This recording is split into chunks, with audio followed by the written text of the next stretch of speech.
Moment, please. And after it will be recorded, and you can hear and you can watch with your friends and everybody. How is the weather there, Ammar? Tell me. Yes, it's becoming cold. I have experienced of living in very cold weather because I lived in Central Asia. It is very cold, but since I have shifted to Pakistan, I feel much colder as compared to Central Asia because our houses are very open and we don't have central heating systems. I mean, it is not a tradition to have a central heating systems in Pakistan. And water, in post-Soviet countries like in Central Asia, Russia, or even in many European countries, you get the hot water. Uh, but in Pakistan, you don't get any hot water from from the governmental side. So you have to prepare your own hot water. So it Really? means yes. So yeah.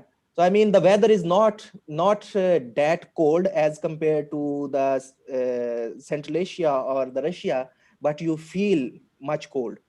I know. The sensation is there. Yes, That is yes, yes. okay. Sensation. So let's start our program. Vamos Pazear. Mais uma vez, gente, é um prazer enorme agradecer quem está aí nos assistindo nesse momento.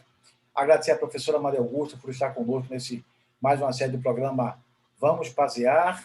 E a professora também, a professora Catarina Monteiro. Hoje nós temos aqui uma grande celebridade, que é o nosso embaixador na Ásia, para a Ásia Central do Paquistão, Dr. Ammar Younas. Ele vai conversar conosco hoje como é o procedimento da arbitragem em toda a Ásia Central, qual o papel da Ásia Central hoje para a arbitragem, os árbitros internacionais, que é muito importante você ser árbitro local e ser árbitro também com olhar internacional. Hoje nós temos os mediadores regionais, né? Professora Catarina, professora Maria Augusta, professores regionais, mediador regional, né, local, mas também com a formação internacional para atender essa nova demanda aí, então, para nosso dia a dia, né? Nosso trabalho de hoje. Então, nós vamos ter hoje, para o nosso amigo Ammar, já são 11 horas no país dele, no Paquistão, e ele nos representa lá no Paquistão. Mr. Ammar, Doctor, I was talking here in Portuguese to people understand what we are doing here, okay? É importante lembrar para vocês, a entrevista será toda em língua inglesa, não haverá tradução, mas logo em seguida esse vídeo vai ser colocado no YouTube com toda a legenda em língua portuguesa e em língua inglesa também, para quem quiser assistir, okay? Well, I'm talking to them that I'm going to use the subtitle in the... Yes, I understood from the gestures, from your non-verbal communication. So, yes, it's great. I don't yeah, it is your specialty. It is your specialty, the non-verbal communication. Yes. Thank you, sir. I'll ask you only you speak a little bit slowly because to people understand better. Okay, if you can. Ammar, thank you, doctor. Thank you so much being here with us today. I know it's too late. In your country, it's 11 o'clock p.m. Yes, it's 11 o'clock. Okay, so we have here our program, Let's Make Peace. And today we have this great person and great friend as ambassador in the Central Asia from Ibramak. We are very proud of having you here there representing us. Thank you so much. But let's stop talking and let's go straight ahead to the point. Dr. Ammar, please, I'd like that you introduce yourself. Please talk to us. It is the first moment you yourself. Please, welcome. Yes, thank you very much. So I think that my first introduction is, as you mentioned, that I am an ambassador of Ibramak, and I take pride in mentioning that this is my first introduction. And I am very honored and privileged that I have been invited in this program because there is a huge communication gap, as you know, between that part of the world and this part of the world. And I really appreciate the efforts, time, stamina, and energy which is put by your institution to decrease this gap between these two distinct parts of the world. So as my introduction is concerned, I originally belong to Pakistan, but I studied in Central Asia. I spent most of my time in Central Asia.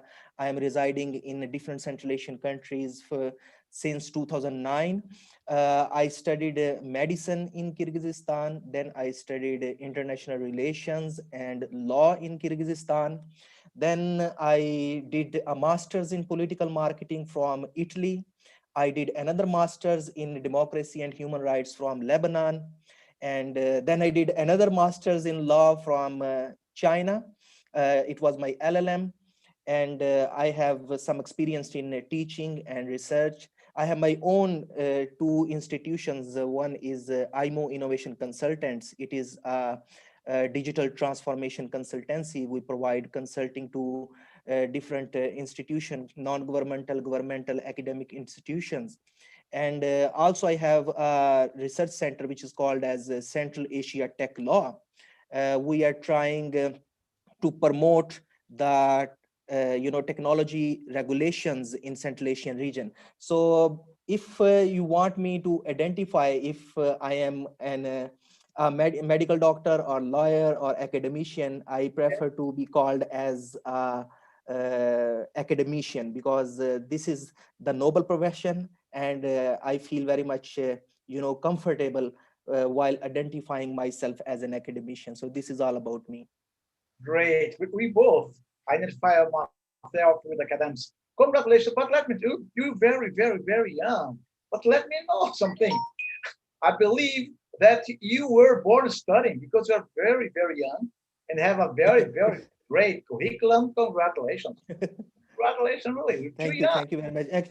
Yeah, yeah, I was home tutored. I mean, my parents spent they spent their time and energy in my education.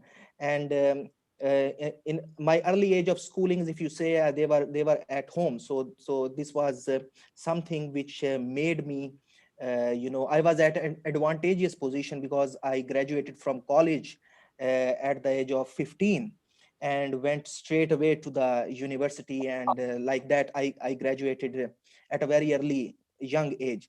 So I think that the credit goes to my parents. But then I became a perpetuate student. I mean, I was studying, and parallel to that, I was working. So I didn't,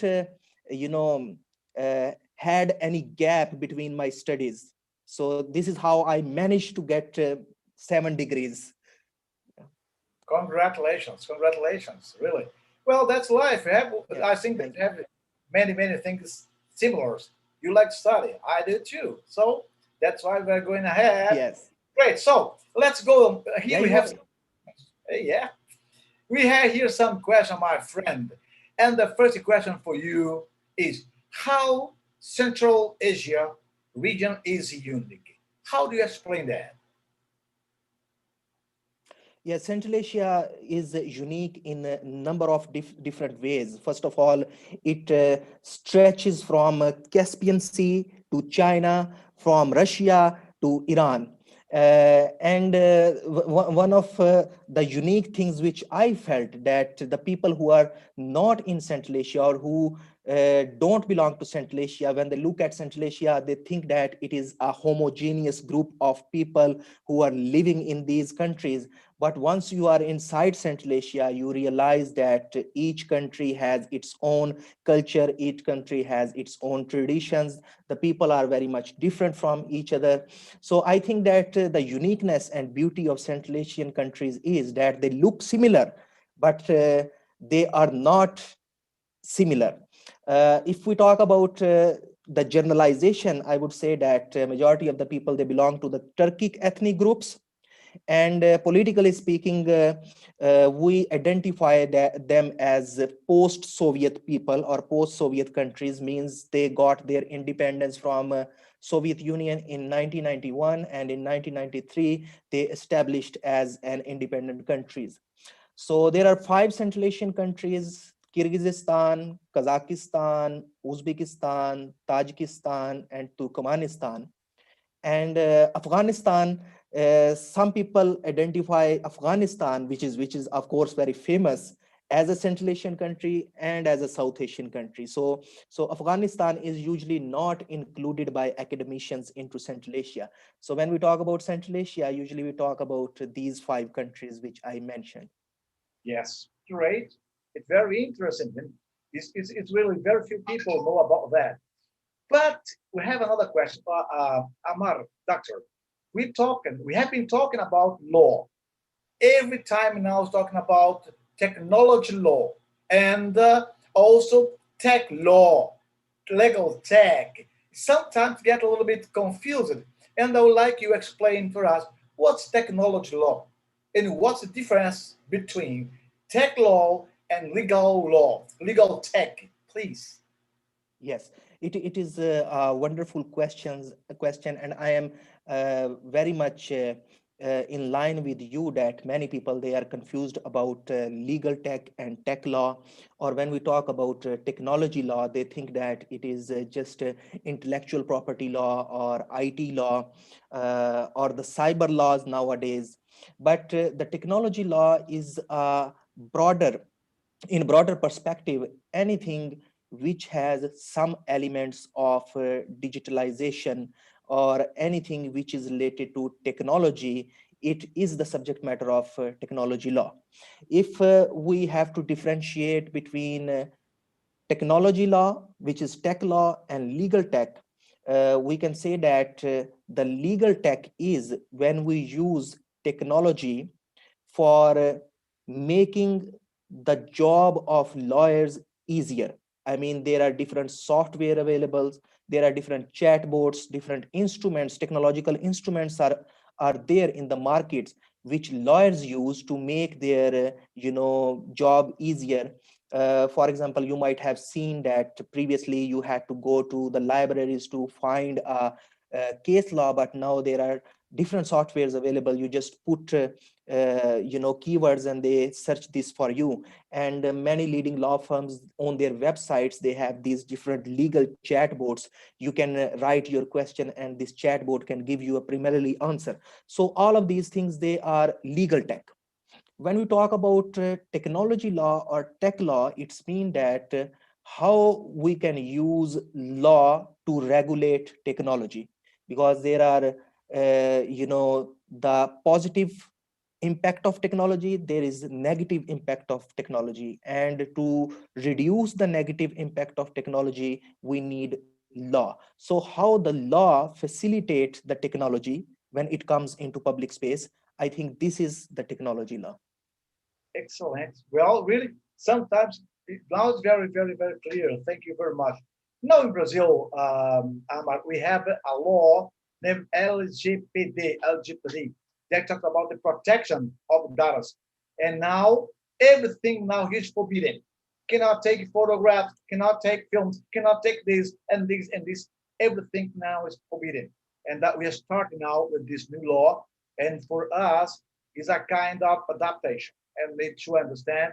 But now you explained very, very well about these two questions. That's for me now it's clear. For me now it's clear. And in Central Asia, tell me how the technology is influencing Central Asia society, principally, please.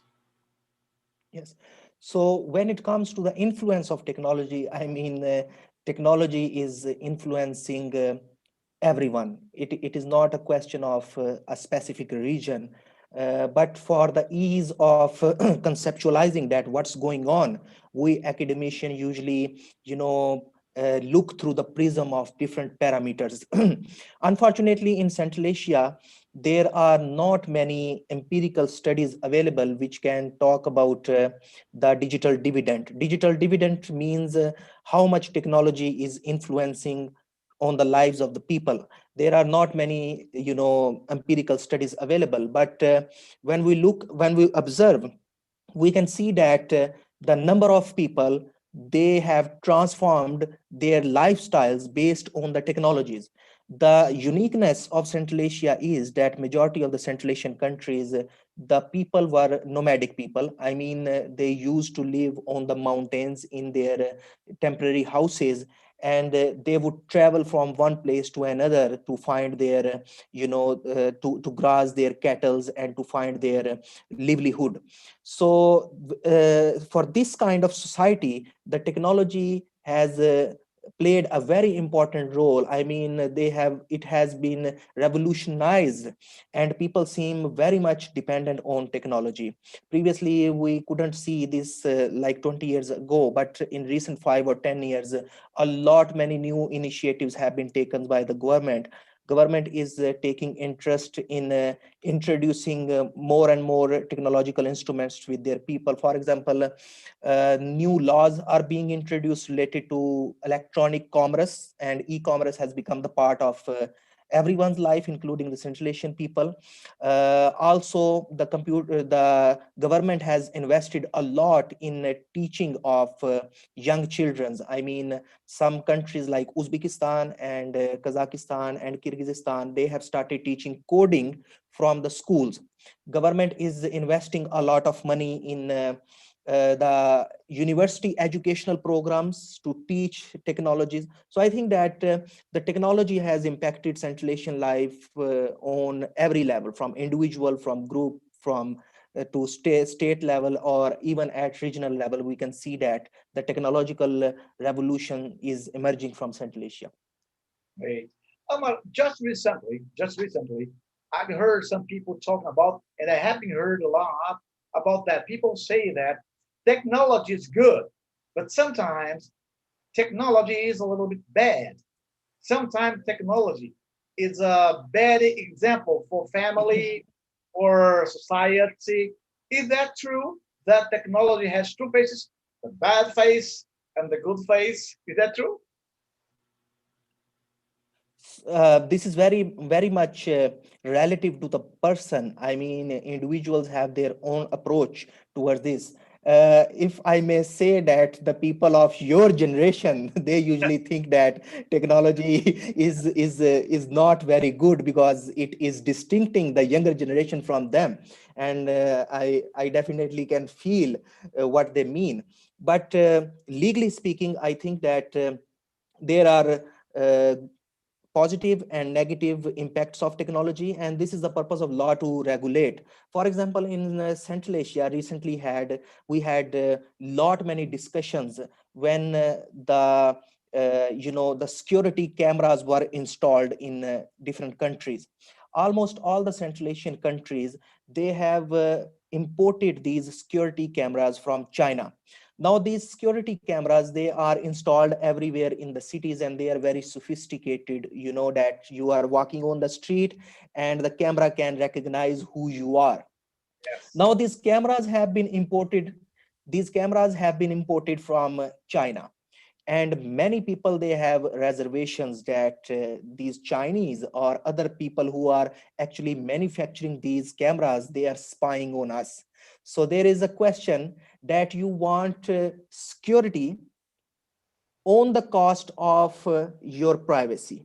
Means you can secure your countries, you can secure your streets, but you have to compromise on your privacy. So it is your choice. You need your privacy or you need your security. And the question arises that these technological innovations or these imported technologies, they are in general, they are beneficial for the society. So I think that different people have different perspective. I personally, I am more for the security. Well, I guess I feel the same, and so do I. I believe that security is much more important than that. But sometimes our privacy life sometimes very important. But here in Brazil, we have many cameras, the security cameras that just talking about and like to watch. It's very good for security, I guess. But now the question is about arbitration. Arbitration Yes. around all around the world. Arbitration is wherever we are having any contracts. smart contracts, everything. We have the clause, the arbitration clause. And my question is, what's the background of arbitration in Central Asia, Ammar, please? In terms of arbitration, I would say that the Central Asia is lucky because the history of arbitration goes back to certain centuries, because arbitration was the part of the nomadic society. If there is a conflict, people used to come together and they will do a kind of mediation, conciliation and negotiation. So they had an ease in adopting the institutionalized or formal arbitration. And when we talk about formal arbitration, it also has a history of at least 100 years, because when the Soviet Union time, the arbitration was a formal institution. And after the collapse of Soviet Union, when these countries, they got their independent or separate states, they just adopted the previous legal system, which also included the arbitration as a formal institution. So in all of these Central Asian countries, like 5 of these Central Asian countries, arbitration is an established formal institution. And many new private initiatives are being taken by enthusiastic people like me and you. And many private arbitration institutions have been opened who are providing international arbitration. So if we talk about the overall scenario, overview of arbitration in Central Asia, I would say that it is in the upper middle range, if we have to categorize that. If I have to compare it with my country, Pakistan, the institution of arbitration is much better in Central Asia. And historically, it has been, the people have been trained to work with this sort of institution. Oh, excellent. Very good. Very good.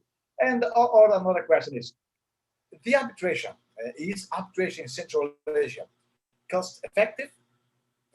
Another question is, do international enterprises prefer Central Asia arbitration centers? Or about the competition among arbitration institutes? Because we have 3 questions here, okay? About the effective of cost of arbitration in Central Asia, about the international enterprise, if they prefer Central Asian arbitration centers, and the competition among these arbitration institutes. How does it perform, please? So this is a very good question. And I think that when it comes to the cost effectiveness, definitely it is cost effective, because it is usually considered a positive sign for an Central Asian arbitration to have arbitration among 2 international parties, because the institution of private arbitration is just emerging in Central Asia. So the arbitration institutions, they are working on corporation model. I mean, the arbitration institutions of Kyrgyzstan, Kazakhstan, Uzbekistan, they are collaborating with each other. If we talk about the quality of arbitration, all of these countries except Turkmenistan, they are the signatory of New York Convention. And all of these countries, they try to incorporate UNCTRAL's rule when it comes to the arbitration rules.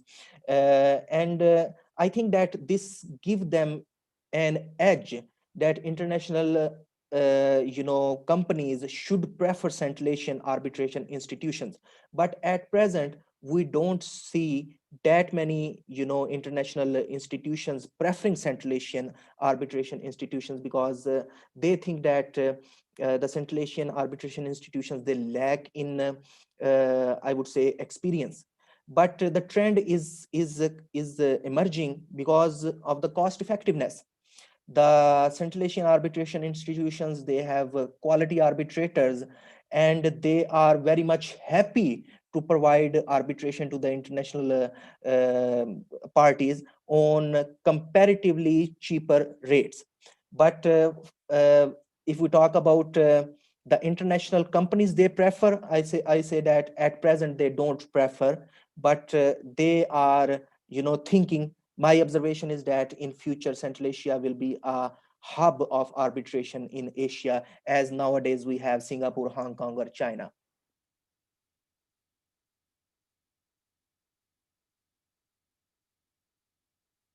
Sorry, I can't hear you. Your Seu microphone. microfone, professor, tá. Okay, now it's good to know. Good to Yes. know that, because that's why our partnership is also for that, to spread, to prepare professional with the high quality to work in the international scenery of arbitration, mediation, and negotiation. It's a great opportunity for us, and certainly we are going to do a very good job. I believe that. Yes. Well, but yes. Yes, I was thinking that I will definitely share this video with the different arbitration institutions in Central Asia, and will ask them to start joining hands with the arbitration institutions in the South Americas, especially with our arbitration institution, because you have definitely a long history of training people in alternate dispute resolution, and this is something which Central Asia needs right now. That there is a desire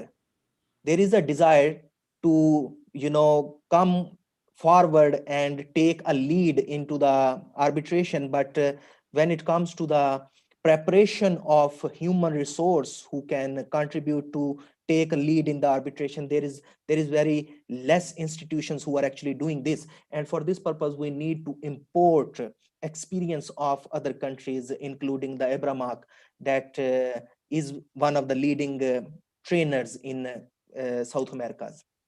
Here we are. Thank you. Thank you. And we're very happy too, because you are part of this family Ibamak. Great. Well, Yes. in all conversation we have, in all discussion we have to talk about this virus, COVID-19. COVID is really something very terrible for us. But post-COVID world and arbitration in Central Asia, how is it going to be? How COVID has affected case management of arbitration institutes in Central Asia? So when it comes to the COVID-19, definitely we are passing through a turbulent period, and Central Asian institutions in the beginning of this COVID-19 pandemic, they realized that it is not something which will end in next 2 or 3 months. They have to, uh, how to say, they have to compromise with the situation. And I have observed that since the beginning of this pandemic, many arbitration institutions, they started developing their digital infrastructure. I mean, previously also arbitration institutions, they were providing online arbitration, or there was different mechanism of alternate dispute resolutions where you can file a complaint, or the case management was being done through internet. But since this pandemic has arisen, many arbitration institutions, they have become serious in developing their digital infrastructure, and many arbitration institutions now, they are working on 100% online basis. I mean, from the handling of the case to the delivery of the verdict, or even previously we had the mechanism of observation of how the arbitration award is being enforced. I mean, many arbitration institutions, they usually keep a record that how their arbitral award is being enforced. This was being done digitally, but now I can see that from A to Z, different arbitration institutions, they are dealing these arbitration cases purely on internet. So I think that this is a very good development, and it is not the question of COVID-19, I would say. It is the question of our future, that it has become very difficult for companies to physically participate in arbitration proceedings. So no matter there is COVID-19 or we are living in normal days, it was the future that we had to adopt this digital infrastructure. And I can see that many arbitration institutions have converted to this online system. That's true. We need a very good structure to work with operation, this operation online, this new future that we are living here.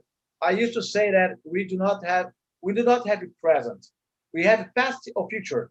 John Lennon used to say, when we are thinking about the future, that's the moment we are living the life. John Lennon said that. When you are talking about the future, that's the moment we are living the real life. So present today does not exist. What exists is yesterday and tomorrow, because today we are talking about tomorrow. That is it. Great. Um, Technology. We start talking about technology right now and how the disputes related to technology are being dealt by arbitration institutes in Central Asia.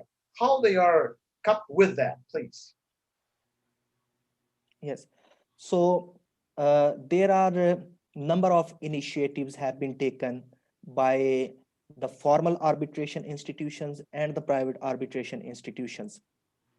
The technology itself as a subject matter of the arbitration is not, how to say, I mean, this is not something which technology institution want to do in Central Asia when it comes to the arbitration. If there is a technology institution, its technology business, its first preference is to have China or Singapore or Hong Kong or any European arbitral institution, because they are much more proficient, they have more experience to handle these kind of issues. But nowadays we can see that the individual arbitration institutions from Central Asia, they are working very seriously on their capacity building.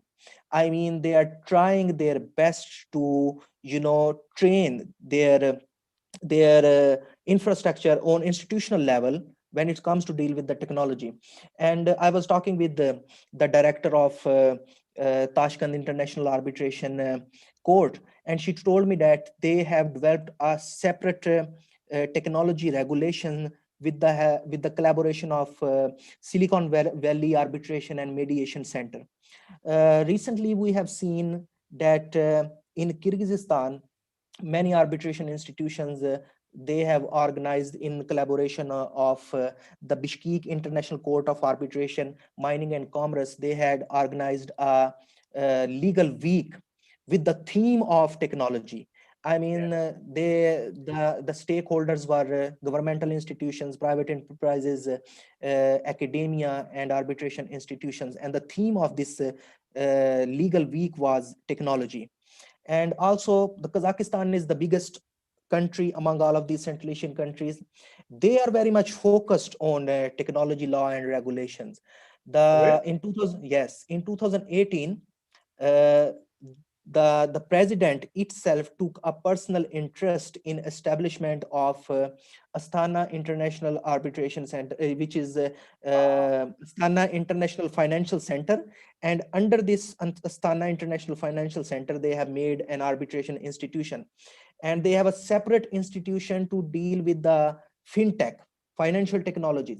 So I mean, the at governmental level, at state level, the state is interested in development of institutional capacity of the individual institutions when it comes to the technology. And when we talk about the private arbitration institutions, I gave the example from Kyrgyzstan and Uzbekistan. The institutions, they are also striving to show the international community that they also have experienced in managing the cases related to technology, and they are serious, and in future you can have your confidence and trust when you need to mention an arbitration institution. You can with full confidence mention any institution from Central Asia. Yes, great. Wow, that's true. And we are talking all of to everybody. We are really these programs for around the world, for all over the world, and I believe that there are many people interested and to know what's the key investment or what's the key investment areas for international investors in Central Asia, Ammar. What's the key, please? So let me put it in this way, that international investors, including investors from South America and Brazil, because uh, through the channel of Abramark, definitely we are going to attract Brazilian and South American and Latin American investors to start their, to spread their tentacles on Central Asia as well. So Of course. traditionally, if we talk about which areas are famous for investment in Central Asia, they were the mining and natural resources. I mean, Central Asian countries, they are rich when it comes to the natural resources, oil and gas. Like Kazakhstan was importing these natural resources for a quite period of time, and now they have slowly turned their focus on other areas as well. So when we talk about the traditional investment areas, they were mining and natural resources. Then there is another good investment dimension, which is the real estate. So the Chinese and the Turkish investors, they have been traditionally investing in real estate in Central Asia. But if we talk about the COVID and the post-COVID world, and people are now not only dealing in goods but in services also. They are looking for the good human resources. So I would say that education is going to be a key investment area in future in Central Asia. And technology, we are talking about technology, definitely there is potential, and the potential investors are also very much focused on this region, because this region is absorbing technology. This region is absorbing education, I mean, which is our area of investment, in which we, with Abramark, are going to invest in this area. And the other area is technology. That technology is something which Central Asia is absorbing. So education and technology are the key areas in which we need to attract investors from outside of the Central Asia. And then there are many traditional areas, like the people are demographically young in Central Asia, so you can find good labor for the service industry, and the people are enthusiastic, so you can import them if you need the human resource in your own country. So this is also a key investment area. Wow, very well explained. Thank you so much. So that's the key to investment in the Central Asia. Thank you. Well, now we are about to finish our last question, Dr. Ramar. And but last question is how cooperation between Central Asia and South America can be enhanced. How? Can you explain to us, give us the open the doors, please?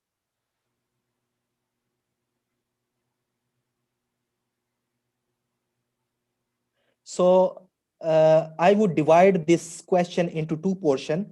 Okay. And the first portion I will answer, and the second portion I expect you to answer.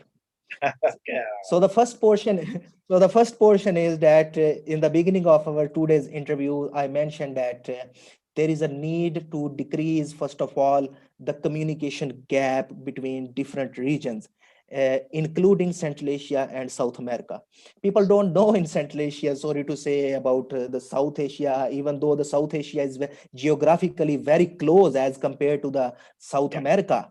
In Central Asia, people don't know much about the South Asian region. Similarly, in South Asian region, people don't know much about the South Americas. So I think that if we zoom out, a global picture is that in this 21st century, especially in the post-COVID world, because the COVID-19 has demonstrated that we should rely on each other, and it is the demand of this 21st century and the post-COVID world that we should decrease the communication gap between different countries, between different regions, and between different people. Yeah, I So guess so. this is my take on this. Now I am very much interested, since you are much more senior and experienced, and you have observed what has happened in previous couple of decades. I need your input as well, that how you think that the collaboration can be enhanced. Well, first of all, the collaboration is what we are doing here right now. We are talking to the world We are talking to the people how the things work, how the things work in each country, in each area. Because as you told before, really, there is a gap. There is a gap. And the people, many people here in South America, they don't know anything about Central Asia. They don't know anything because what we know is too short in relation to what we need to know. And first of all, I think we have this understanding. I believe that the main door is to have people, as you, Dr. Mar, that come to us and explain to us what is real Central Asia. I think that's the first step. And the second step is we have to make a round table and to reach and to search people, investors that they are interested in spread, interested in to know what Central Asia has to offer. And I believe, as you told before, I believe that Central Asia has a lot of to offer as well as South America. So I guess that is my point of view that they too we too have great opportunities to grow and grow up step by step. Okay, Yes. Dr. Ammar, well, what's up? Well, we are about midnight. Yes. Ammar, I was very, very happy. I'm very, very happy. It was my pleasure to join and to be your the guest in this program, and definitely in future we will continue our collaboration between the region, on the regional level, on the institutional level, and on the personal level as well. And I can see that in future, since the youngsters like me and some of my students and colleagues, when I discussed with them that we have started collaboration with Ibramak in Brazil, they were very much interested, because this can be the first contact of many of the Central Asians with South America. I mean, they have a desire to approach, but they don't know through which channel. So we, both parties, can act as a bridge when it comes to this thing which we were talking, decreasing the gap between people. And definitely we will try our best to decrease this gap between Central Asian community and the South American community. Oh, yes, you're right. Thank you, Amar. Thank you. Thank you very much for being here with us. Thank you for taking part in and we can talk about this kind of things, talking about operation, technology. We are very, very happy to have you here. You are a very enthusiastic young boy. That's what like people really believes, people who wants to make some things things different in the world. That's what you are expecting, and that's what we need. And always we finish our program, Dr. Ammar, with a song. This song was made by myself. I'm a musician. I like to play. I like to play the guitar, play the piano, play the sax. I like to play, and I like music because I believe that music can reach our souls. That's what I say. And we're going to finish our program with a song. The title is Let's Make Peace. Now I'm going to translate into Português. Bem, Okay. pessoal, chegamos ao fim aí com essa palestra maravilhosa com o Dr. Ammar. Essa palestra vai estar toda traduzida em língua portuguesa com a closed caption para vocês, para vocês entenderem em língua portuguesa o que ele falou. Grandes oportunidades. E o Ibramak está aí, atravessando fronteira. O Ibramak está agora na Ásia Central. Agradeço mais uma vez a professora Maria Augusta, a professora Catarina, com as suas últimas palavras finais, pode se despedir.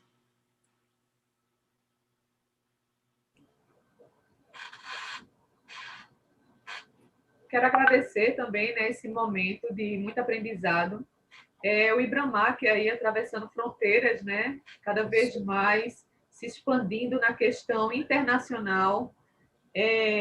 Minha gratidão também ao nosso convidado aí por aceitar esse momento aqui conosco. E estamos já desde já aguardando aí a sua visita aqui na Câmara Ibramak, aqui no Brasil. Ok. Professora Catarina?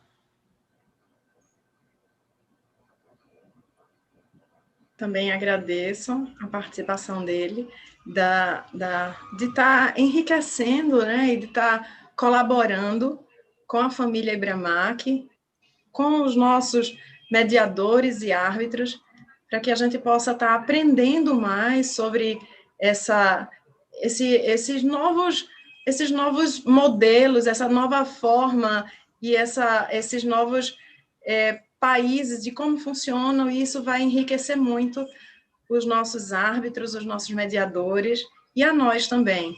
E nós só agradecemos a sua presença e aguardamos uma nova oportunidade. Que bom, e deixar bem claro para os nossos espectadores, telespectadores, árbitros e mediadores, como é importante você ser mediador local, ter uma formação local, mas ter uma certificação internacional é muito importante, tanto para o mediador como para o árbitro, uma certificação internacional. E aqui no Ibramac, nós temos a certificação de consultor internacional em mediação ou arbitragem. É isso, professores? Gente, então, now let's finish our program with the song Let's Make Peace. Wait a moment and let's go.